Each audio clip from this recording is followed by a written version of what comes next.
What's up, guys? I'm Sean O'Malley, and you're watching Celebrity Sweat. The thing about him, a special it factor, and he's got it spade. People are drawn to Sean O'Malley. You don't know, now you know. It's time to buy stock in Sugar Sean O'Malley. What's up, guys? Today we're here in Candyland, one of Sugar Sean's main gaming locations. And Sean, what's up, bro? How you doing? Doing good. It's been a busy week, but I'm excited. We're getting close to the football game, and that's what I'm most excited about. Hey, tell us a little bit about it, man. What's going on this weekend? I'm going for MVP. I'm looking to play both sides of the ball, wide receiver, DB, looking to score touchdowns, intercept, and have a good time. You guys know Sean as a UFC fighter, and he is incredible. Sean, tell us about how you got started into the UFC. What made you want to become a UFC fighter? Chicks. That's what it was. No, I think in high school, just being an insecure kid like all of us, 16 years old, you didn't really want to play the school sports. You had to get good grades. I didn't really like school. So I went, the kickboxing gym wasn't associated with the school, so I was able to, go to kickboxing practice, and I just kind of was naturally good at it and saw that was kind of a way to, start a career in something, make money, and now we're here. What age did you know, okay, this is what I wanted to do? Was it that high school age? Was it a little bit before that? When did you realize I had a love for this?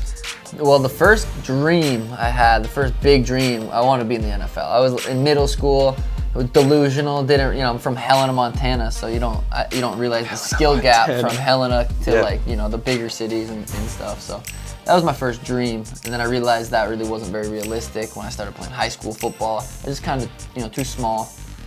So started kickboxing, and I think probably when I was about 18 is when I actually saw, I was like, I could really do this. Yeah, that's awesome. Moved to Phoenix. Now, it's amazing because your fighting style is so unique. Did you try to mirror your style after anybody in specific, or is it really just, I wanted to have my own style, this is Sugar Sean, check it out? Yeah, I never really watched fighting when I was starting to fight. I didn't really, watch the UFC. I didn't really start watching UFC until I actually moved to Phoenix. I wanted to be in the UFC before I even really started watching the UFC. That's awesome. So I kind of was just an athlete, would switch stances and kind of do things technically wrong, but it was my style, and I kind of started mastering my style, and I think that's what gives me an advantage. Is I'm just really trying to be my style. I'm not trying to emulate anyone else. You have so many highlights over your career. Is there one specific moment that sticks out in your head the most? There's a couple of the big knockouts. The one before the Contender Series, which was an LFA, a different promotion here in Phoenix. Actually, it was one of the most viral knockouts I've had. I head kicked him, spun around, knocked him out. And then right after that fight, I knocked out Alfred Kashakian in the Contender Series. Snoop Dogg went crazy. I remember that one. Yeah, that one was awesome. Was pretty wild. My debut was pretty memorable. The fight after that, when I broke my foot with 3 minutes left in the fight and ended up still winning.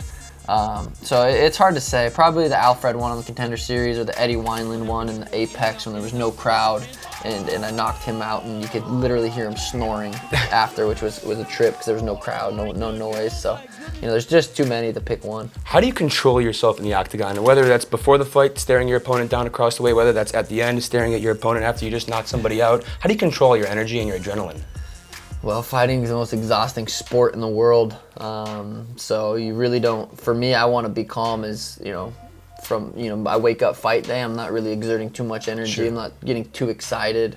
I'm kind of saving that energy and letting it build up for that 15 minutes. Now, title fight, 25 minutes. So you got to be very conservative with your energy, and you don't want to, waste it. So I'm very calm before fights. I don't think a lot of people realize how different it is between a 15-minute fight and a 25-minute fight. Can you just talk a little bit about how different that is? I haven't done it yet, so it's gonna be hard, but it's damn near twice as long. Yeah. I mean, it's 2 extra rounds, 10 more minutes fighting, which is a long time. 3 5-minute rounds is a long time to fight. 25 minutes, it almost changes the way you approach a fight. The first round, second round maybe can't be as explosive and do as much. Knowing you still have an extra 10 minutes. So we'll see. Yeah. If you could assemble one super fight, GSP Khabib, you versus Conor, you versus Hasbulla. Wow. What are you thinking? One super fight, I would say, Conor versus anybody is just kind of a super fight. It's fun. We get Conor versus Chandler here soon, which will be sweet. Yeah. But I would say probably Nick Diaz versus Jorge would be like a pretty gangster fight to make.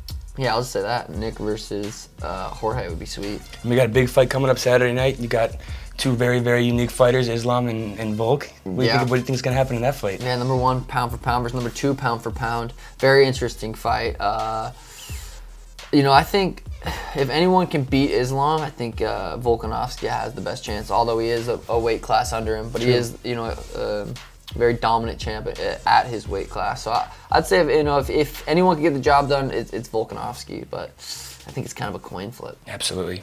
There's so much that goes into the training, right? And that's what everybody sees when you guys fight. We only see the time you're fighting. There is 6 to 8 weeks of training camp. There's an incredible support you need from your family. Can you talk about the total balance that you have between your support system, your training, and then when it comes to the day of the fight?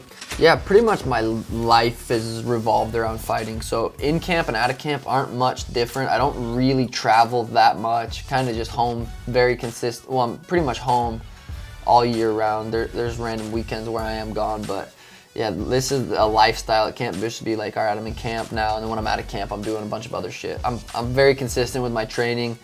Ideally I can get 12 weeks for fight camp. That would be nice. That's awesome. 3 months, and then I kind of break it down in 4-week blocks. But sometimes you can only get into 8 weeks, sometimes even shorter. But for me, minimum, I'd like at least 8 weeks, 2 months to really, really dial in and have a set date. Because fight camps are very brutal as far as, there's mornings where you really don't want to train. You just got to get up and get after it and do it. But for me, I'm very good at recovering. That's like an art in itself, is being able to recover, where I think that's where a lot of athletes, definitely in the UFC, are lacking. True. The cold plunge, the hot tub, the sauna, the red light. Some people will do it, like, all right, I'm going here on a Friday, I'm going to go get my recovery in. I do that every night. I'm recovering every night for the next day, and I feel like that's where I'm kind of making big leaps. I was just going to ask about your ice bath schedule and things like that. That's amazing. Yeah. Oh, wow. How about your coaching staff? Do they really keep you on a good schedule as well? Are you guys in touch daily about everything? Yeah, I don't need. That's another thing. Like I don't need someone to set a schedule for That's me. Great. I have, I pretty much make my own schedule with my coach's advice and suggestions, and it's, me, Tim Welch, who's my head coach slash jiu-jitsu coach, Tanquinho, who's one of the best grapplers in the world, he's on the team, Brandon Harris, who's my strength and conditioning coach, and then Dan Garner, who's my nutritionist. He analyzes, I do saliva, blood work, pee, stool, all sorts of, I send him in, he sends me meal plans back, supplement plans back, and all that stuff. So yeah, good team. Just find the best guys in each area, and it's pretty much, yeah. What about the role of sleep? You talk about recovery, you talk about fighting and training. How does sleep play a role in your life? Yeah, I learned, I used to game at night, and my sleep schedule was not, I just didn't even think about it. Actually, the first time I really started getting my sleep dialed in was when I heard Matthew Walker, who's like a sleep scientist. He was on Joe Rogan, and he was just, it's like a 3-hour conversation about sleep. And it almost is scary to listen to. You're like, oh shit. I mean, it can mess with your testosterone. There's just so many things that if you don't have good sleep, you're missing out on. And as for an athlete, it's like the #1 performance enhancer is sleep. Do you aim for a certain amount of sleep per night? I tend to fall asleep around 10:30, wake up around 7:30, 8. Like that's pretty that's like my schedule. But yeah, I track my sleep. I've been tracking my sleep for a long time. And deep sleep's where your muscles are recovering. REM sleep is, it's very important to have pretty equal REM deep sleep. And I've been tracking my sleep about 5 years, and I've got it dialed down, and I sleep great. That's awesome. Yeah, That's great. Tell us about your hair. The fans love your hair. We love your hair. Give us the thoughts before you get to a fight. How do you know what you're going to make it look like? How do you know what color? Give us the whole rundown. It's easy for me because my girl does hair. So it's like, makes it way easier. Yeah, so right now it's pink and red. We just had a Valentine's Day drop. I have a clothing company, Suga is the brand, and we kind of drop merch around holidays. So obviously Valentine's Day is coming up. We had a Valentine's Day drop. There it is. So yeah, the hair's it's fun. We match. I wrap my cars around the same color, so it's like it's got like a whole ecosystem of my hair. I don't really know what we're gonna do for next fight. We never really know until it gets closer, but. Yeah, the fans have loved it, and that's awesome. Gotta stand out. Lastly but not least, if you were not a UFC fighter, what would you be and why? A wannabe pro gamer. I would be awesome. an amateur streamer. I don't know. I mean, if I wasn't a fighter and didn't have a personality, I probably wouldn't even be able to stream. Probably wouldn't make enough money to do that. So what would I actually do? I don't know. I'd probably on the YouTube grind. Now that I've known, like, you know, YouTube's a full-time job. If you really want to, you know, dive into YouTube and make money on it, it's possible. You know, you can make a lot of money off YouTube. So I'd probably try to figure out what people like that I can create and try to just dive in fully on that. You heard it all right here from the man himself, Sean O'Malley. Dude, Boom. That was awesome. Yeah.